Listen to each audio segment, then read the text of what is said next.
temporadas anteriores que, bueno, se os ha olvidado, ¿no? Sí, para el que no me conozca, soy Nacho Alonso, yo creo que para vosotros soy Nacho, literalmente. Estuve 25 años en el Río Ortega. El micro, que hay gente que no oye muy bien.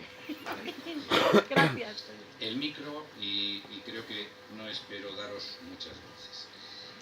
Estuve 25 años en el Hospital de Río Ortega, participé en el comienzo de las campañas de revisión de Castilla y León, y ahora me pasé al clínico, porque uno tiene que cambiar y a veces tiene que huir de sus propios pacientes, eso es verdad, o sea, que nos tenemos que proteger de los pacientes de toda la vida. Pero sigo colaborando con vosotros, porque, bueno, os tengo cariños a todos los que os trato. Y, bueno, pues me habéis invitado aquí, José Luis me dijo, dice, habla de lo que quieras, pues ya estamos, ¿no? De lo de siempre no se os puede hablar tanto, porque yo creo que ya lo sabéis. Entonces he elegido unos temas, aparte de alguna sugerencia de él, ya sabes que siempre no da lo que se dice puntada sin hilo, todo lo que dice tiene su aquel, y voy a tratar un poco de hacerlo lo más suave posible, porque me voy a meter en un berenjenal, así, en un berenjenal bastante grande. Ahora mismo la investigación en retinosis está en manos de la biología molecular. Es una especialidad tremenda, o sea, donde nosotros mismos nos perdemos, los médicos, que tenemos unas bases científicas, y donde los avances son tremendamente rápidos, además, y muy importantes. Brevemente, y como un apunte pequeño, pues ya sabéis que la retinosis pigmentaria no es una sola enfermedad, eso es una de las cosas importantes. Son un conjunto de enfermedades, a veces viene sola, a veces viene acompañada de otros síntomas, en ese caso se llaman sindrómicas. Es una enfermedad rara, puede haber entre 15, puede ser entre 15 o 20.000, 25.000 personas en España, en las formas aisladas, y alguna menos en las formas acompañadas. Pero para nosotros, para los oftalmólogos, la retinosis pigmentaria es la enfermedad de la retina hereditaria más frecuente. Por lo tanto, para nosotros es más conocida que en general para el resto de la medicina o de los médicos. Es una degeneración que está condicionada por una alteración genética, es decir, hay un error en los genes que provoca, en un primer momento, una alteración en la función de fotorreceptores de epitelio pigmentario. Primero funcionan mal, en un segundo paso, más o menos rápido, empiezan a perderse las estructuras de fotorreceptores, empiezan a fallar, de forma clásica son los conos, para más adelante empezar a ser sustituidos por estructuras que no son las habituales, que son células del epitelio pigmentario, llegando en mayor o menor grado, con mayor o menor velocidad, a lo que es la ceguera legal. Tenemos ahora mismo más de 60 genes ya identificados, y es importante porque lo que voy a contar después, sobre todo el método CRISPR, tiene mucho que ver con el conocimiento de la enfermedad, porque es un ataque directo a la anomalía genética que ha provocado la enfermedad, y si no se conoce, el método realmente no se puede aplicar. De tratamiento y de clínica y de todo lo que se nota no os cuento nada, eso lo sabéis mejor que nadie, por desgracia. Pero de tratamiento no hay ninguno. Y ahora es cuando os levantáis todos y dice, bueno, ya he dicho lo de siempre, pero no hay. Sin embargo, existen estrategias terapéuticas que han tocado todos estos palos que aparecen ahí. Suplementos alimenticios, vasodilatadores, extractos placentarios, cortisona, dimetilsulfóxido, ozono, ultrasonidos, filtros ultravioleta, la terapia génica, en algunas series, células madre, trasplante de retina y, por supuesto, como luego veremos todos, que tenemos una tremenda curiosidad, dispositivos electrónicos. Pero la investigación, básicamente hoy en día, no está en todos esos medicamentos, encontrar la panacea en una pastilla que lo cure todo, sino que están en las células madre, la terapia celular, la terapia génica y los dispositivos electrónicos. Cada fase de investigación aplicada en una fase de la enfermedad.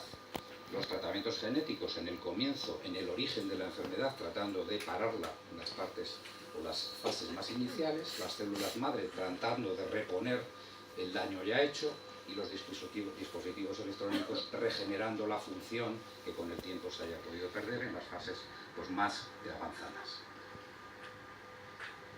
En cuanto a las células madre, pues evidentemente se ha hablado mucho, tenemos en prensa infinidad de artículos, tiene implicaciones que no son solamente médicas, sino que son también éticas.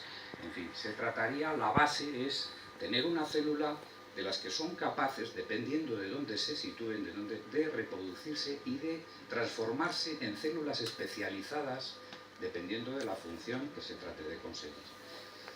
Proceden en general de los embriones, pero también debéis de saber que hay células madre, células potencialmente con esa capacidad que ya las tenemos en nuestros propios tejidos, por ejemplo en médula ósea, y son las células pluripotenciales adultas.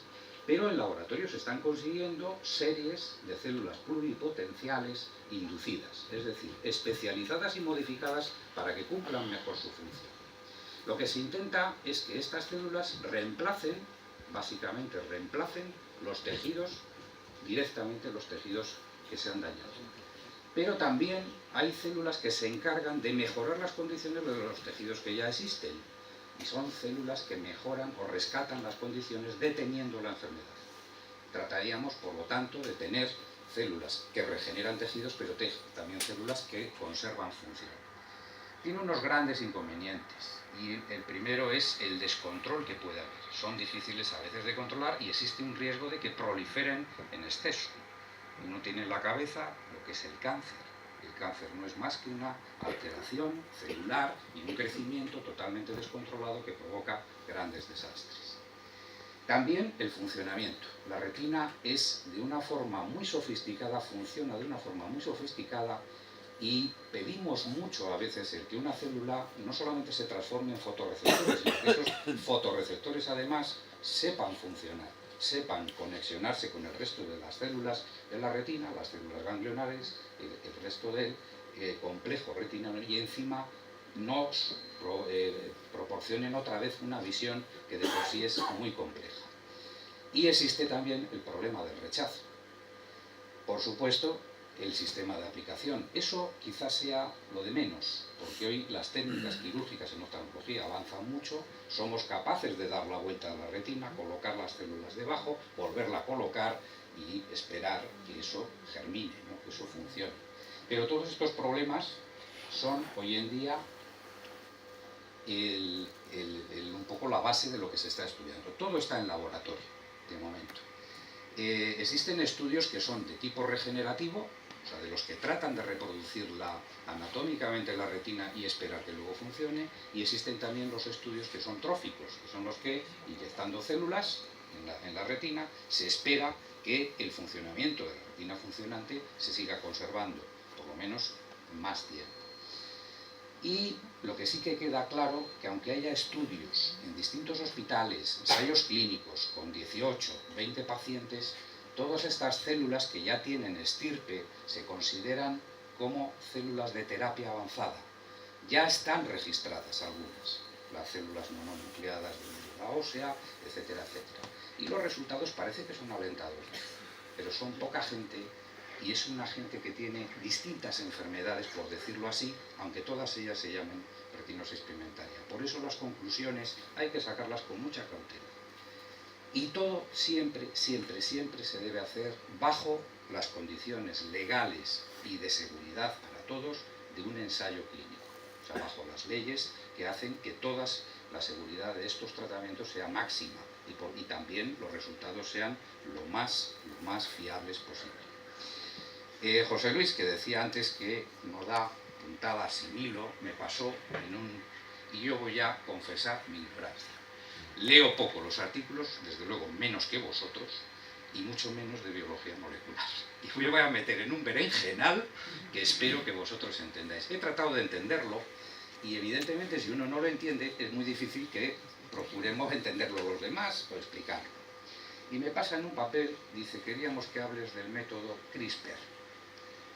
Bueno, pues yo me voy a mirarlo y lo primero que me encuentro que son las siglas de una técnica que traducido al castellano es repeticiones palindrómicas cortas, agrupadas y regularmente interespaciadas.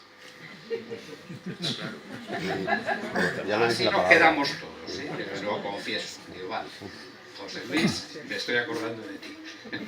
Bueno, voy a tratar un poco de resumir qué es este método y lo que significa, porque resulta que este método que me pasó en un papel José Luis puede ser la revolución de los siguientes años en cuanto a tratamiento no solo de enfermedades, sino de muchas más cosas. Todo viene de una propiedad que se descubrió en una bacteria, que es esta que tenéis aquí, pues que la veáis en un hermoso color verde, unas pelotillas en color verde de una fotografía de barrido electrónica, son muy bonitas, que es el Streptococcus pyogenes. Bueno, esta bacteria tiene la propiedad de adaptarse a las infecciones víricas. Ya sabéis que las bacterias son organismos unicelulares y los virus son todavía más pequeños. Y, en fin, no solamente nos provocan las gripes de otoño, sino que a las bacterias también les fastidia, ¿no?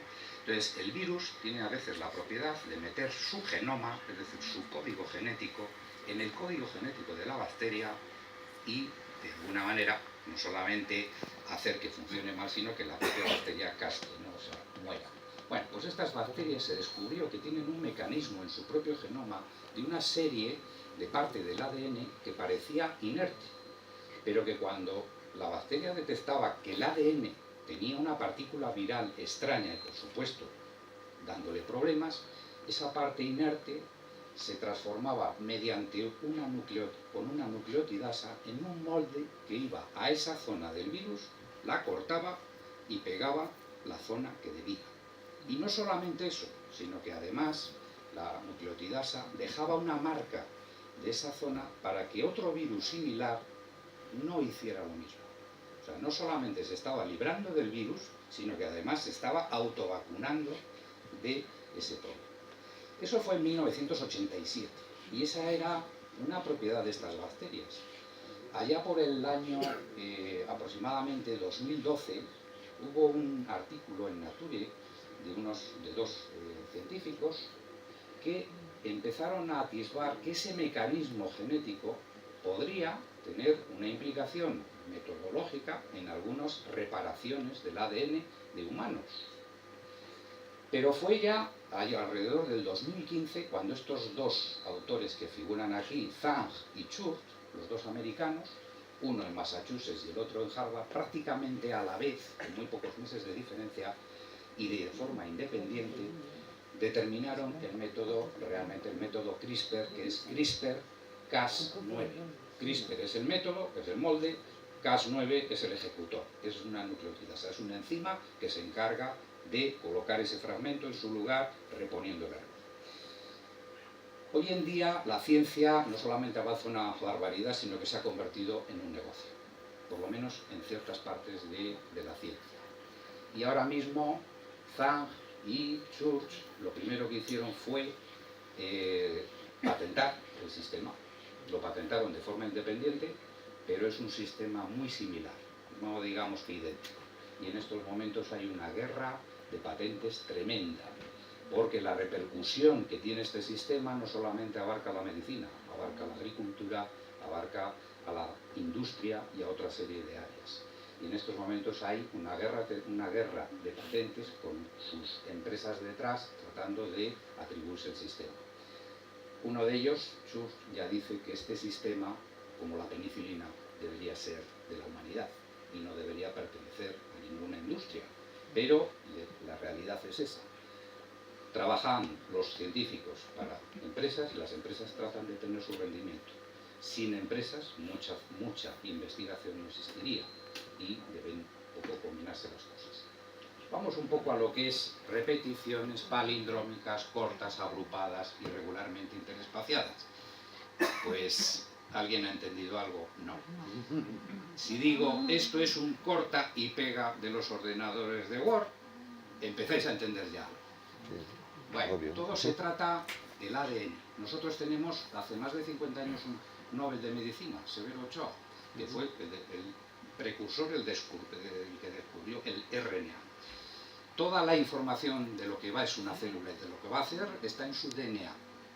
Ese DNA se expresa, es decir, trabaja a partir de moldes que son el RNA. Y el RNA va a las mitocondrias, a los órganos de la célula y ahí se encarga de producir proteínas y de trabajar. Bien, hay una nucleotidasa que es el Cas9 y hay un patrón. El patrón se podría construir